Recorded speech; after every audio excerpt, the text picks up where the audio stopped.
السلام علیکم شیخ بھائی، یہ خود بھی سنا کریں، ترجمے کے اوپر غور کریں۔ سورہ ملک تو کیا زبردست صورت ہے، اور ایک بات اس میں جو بڑی زبردست مرکزی، یعنی بڑی پتے کی بات، کہ جہنمی کہیں گے کاش ہم نے کسی کی بات سنی ہوتی، کاش ہم نے اپنی عقل کو استعمال کیا ہوتا۔ شیخ بھائی، نہ آپ باتیں سن رہے ہیں کسی کی، نہ شمیم صاحب سن رہے ہیں، نہ محمد حنیف سن رہے ہیں، کوئی بھی نہیں سن رہا۔ کان بند کر لیے انہوں نے، بات چیت کے دروازے بند کر دیے۔ اور دوسری بات کہیں گے کاش اپنے عقل کو استعمال کیا ہوتا۔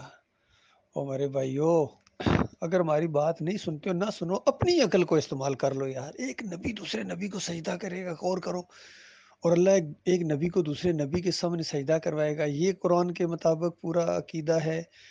یا دونوں نبیوں نے مل کے اللہ کو سجدہ کیا، یہ قرآن کا مضمون ہے؟ اتنی بات ہماری سمجھ میں نہیں آتی، اتنی عقل میں نہیں آتی ہے۔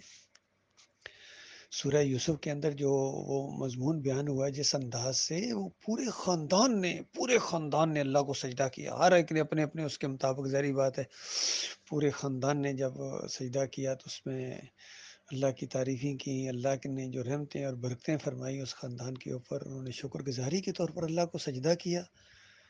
اور سجدہ بنتا بھی اللہ کو ہے، ہر جگہ یہی مضمون ہے قرآن کا۔ کس طرح مت ماری گئی آپ لوگوں کی، ذرا بھی اپنی عقل کو استعمال نہیں کرتے ہو۔ کب کرو گے؟ مرنے کے بعد تو ختم ہو جائے گی کہانی۔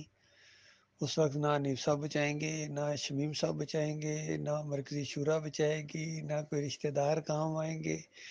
اس وقت یاد آئیں گے تو اپنے بھائی یہ یاد آئیں گے کہ کس قدر آپ لوگوں کے خیر خواہ تھے، اور کس قدر آپ کو احساس دلاتے تھے کہ دیکھو اللہ کے ساتھ شرک نہ کرو۔ شرک کسی حال میں، کسی دور میں جائز نہیں دیا، ایک سجدہ بھی اللہ کے علاوہ کسی اور کے لیے نہیں، کسی نبی نے یہ تعلیم نہیں دی ہے۔ سورہ مریم کے 58 نمبر آیت پڑھو، اور سورہ آل عمران کی 80 نمبر آیت، اور اس سے ایک آیت جو پہلے، یہ دو آیتیں پڑھ لو، آپ کو سارا مسئلہ سمجھ آ جائے گا۔ اور سب سے بڑی بات جو اس دور کے اندر دیکھیے قرآن کی تفسیر کی ہے ڈاکٹر عثمانی رحمۃ اللہ علیہ نے اپنے درسوں کے اندر، بیانات کے اندر، پوری زندگی کی دعوت ان کی یہی ہے۔ اور مولویوں سے جھگڑے کرتے رہے ہیں، جب مولوی کہتے تھے کہ یوسف علیہ السلام کو سجدہ ہوا ہے تو ڈاکٹر عثمانی کہتے تھے نہیں حضرت نہیں، غلط کہہ رہے ہو تم۔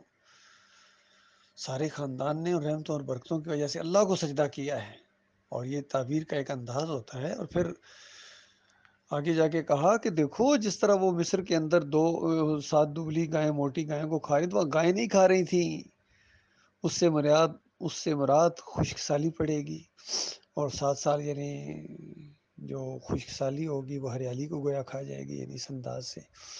تو اس طرح تعبیر ہوتی ہے، خواب کی تعبیر ہوتی ہے اس کی، یا تعویل جس طریقے سے کی جاتی ہے۔ باقی اس کی وہ تعبیر کرنا، وہ مانی لینا جو قرآن کا انکار آ جائے، نبی کے اوپر الزام اور اللہ کے اوپر الزام آئے، وہ والی آپ نے بیچ میں سے چنی ہے۔ اور کتنے معاملات ہیں جہاں 2 3 تفسیریں ہیں موجود ہیں، اس میں سے جو قرآن کے مضمون کے مطابق ہوتی ہے وہ لی جاتی ہے، اور جو خلاف ہوتی ہے اس کو تو چھوڑ دیا جاتا ہے۔ سب نے یہی کیا، بریلویوں نے، دیوبندیوں نے، اہل حدیثوں نے، یہ مردوں کے سننے کے معاملے میں۔ حالانکہ دوسری تفسیریں بھی موجود تھیں کہ مردہ نہیں سنتا ہے، قیامت تک مردہ ہے، وہ نہیں لی انہوں نے، وہ مشرکانہ تفسیریں لے لی ہیں۔ اسی طرح وہ جو خضر علیہ السلام کے واقعے سے، یا بلقیس کا تخت لانے کے معاملے میں صحیح تفسیر بھی موجود ہے، اس کو چھوڑ کے صوفیوں نے دوسری لی ہے۔ پھر اسی طرح وہ جو حدیث ہے، حدیث قدسی ہے کہ اللہ تعالیٰ بندے کے ہاتھ بن جاتا ہے، پاؤں بن جاتا ہے، منہ بن جاتا ہے، کان بن جاتا ہے، اس کی صحیح تفسیر بھی موجود ہے۔ لیکن صوفیوں نے کیا لیا اس سے کہ بندہ اللہ بن جاتا ہے، تو ان کے دماغ کی خرابی ہے۔